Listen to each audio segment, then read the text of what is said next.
Good morning. Ayan po, maaraw na po ngayon, oh. Oh. Oh, ayan na ang araw. Sumikat na. Ayan, nandito po tayo sa another farm ng ating pong mga ng pamangkin ko, si Pakoy. Ito yung farm ni Pakoy. Meron ako ditong inaalagaan baboy, guys. Baboy namin to kasi sa amin eh.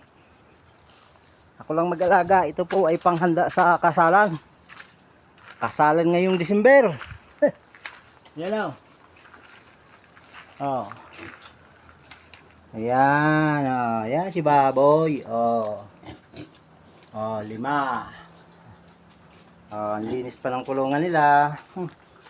Ayun, daming pagkain na. Ubusin nyo yan ha. Oh. Yay! Halika dito. Halika. Halika. Yan. Ikaw din. Oh. Napatunayan ko na pwede pala ako mag-alaga baboy. Halika. Experiment na. Sinubukan ko lang po ito. Kung maganda ako mag-alaga. Maganda. 1 buwan pa lang yan, guys. Mula nang kinuha, wala pa eh. Wala pang 1 buwan yan. Lalaki na. At ang aming pong pinapakain dyan ay Bimig Integra. Yan. Promote ko na rin po yung aming business ha. Mayroon kasing business si Pakoy na tindahan ng page. Sa mga taga Santol. Bimig Integra. Tingnan nyo naman. Oh, ang lalaki na. 3 weeks pa lang to. Malapit na maging 1 buwan. Saka ang aming kulungan, guys. Napakaganda. Oh. Oh, parang sa bahay ng tao. Mas maganda pa sa bahay ng tao to. Yan. Ito yung farm na nakabukod ng aking pamangkin na si Franco Rillera. Yan. Guys. At least napatunayan ko na pwede ako mag-alaga ng baboy. Sabagay, ang salita ng Diyos hindi po sinungaling. Kapag pinagkatiwala mo kay Lord ang lahat ng bagay, lahat ng iyong gagawin, bi-bless ni Lord yan eh. Diba? Sabi nga sa Biblia eh, pagkatiwala mo sa Kanya eh, huwag kang manangan sa iyong sariling karunungan. Papalpak ka. Basa niyo ba yun sa Proverbs? In Proverbs chapter 3 verse 5. No? Sabi doon, huwag kang manangan sa iyong sariling karunungan, kundi magtiwala ka sa Panginoon. Dahil lahat ng iyong plano, lahat ng iyong gagawin, i-bless ni Lord. Yan po. And Proverbs 16, sabi dun sa Proverbs 16, commit to the Lord whatever you do, your plan will succeed. Yan po, ang agad-agad. May plano po ako na mag-alaga ng baboy na marami pag may pera na ako. Yan po. At dito po sa farm na ito, napakaganda. Ayun po, yun oh. Ang babuyan oh. Parang ano nang tingnan nyo. Pag sa malayo, para siyang ano oh. Para siyang bahay ng tao. Na napakagandang kulungan ng baboy. Yun oh, kitang-kita sa likod ko. Ayan. So guys, yan lang po. No? Maraming salamat. At patuloy po ninyong suportahan ang ating pong mga ina-upload kasi makakatulong po kayo sa ulang-una ang matutulungan po ninyo ay ang ministry. Dahil yun na matagal ko nang pinagpipray na malaya ako makakilos ba. Hindi naman ako nagpaplano na yumaman sa sarili ko eh.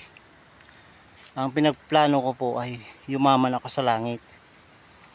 Yun po, dahil naihandog ko na ang aking buhay sa paglilingkod sa Diyos. Kaso si Satanas, grabe kong pumigil. Hahadlangan tayo talaga. Hahadlangan tayo. Kasi yung panahon natin ngayon, ito na po yung panahon na talagang napakahirap ng buhay.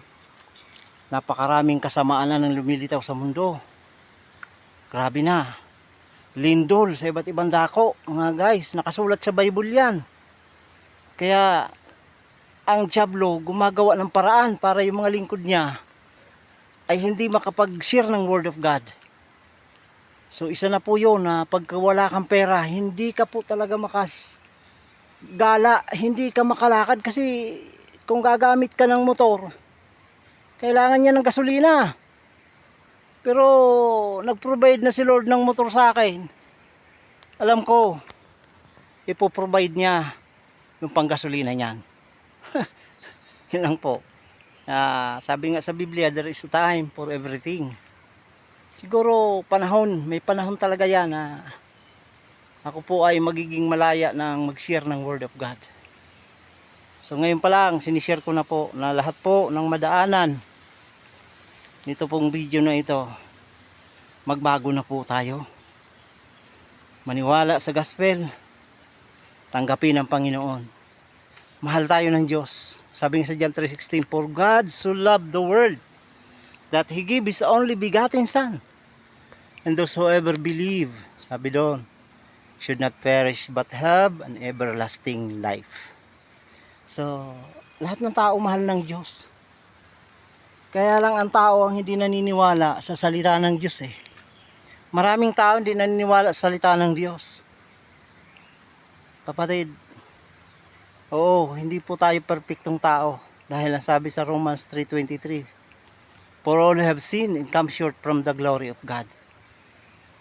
Marami po sa atin, kahit na po mga pastor, kahit na po mga leader ng church, nagbababad na sa salita ng Diyos, nagkakasala pa rin. Pero tayo po ay nagiging perfecto lamang kapag tinanggap natin si Jesus Christ sa ating puso. Kapag mayroon tayong ganap at tunay na relasyon sa Kanya, kapatid, magiging perfect tayo sa harapan ng Diyos. Nagkakasala tayo, nagagalit tayo, naiinis tayo. Minsan nga, humihina din ang pananampalataya natin. Pero mahalaga po, magpatuloy po tayong lahat. No? Magpatuloy tayo. Hindi natin alam kung anong araw, anong oras darating ang Panginoon. Babalik na po ang Panginoong Hesus. Napakarami na. Mga sinyales. Nandiyan na po. Nakasulat sa Biblia. Nagaganap na lahat ngayon. Kaya magbago na po tayo. Ano? So maraming salamat po. God bless us.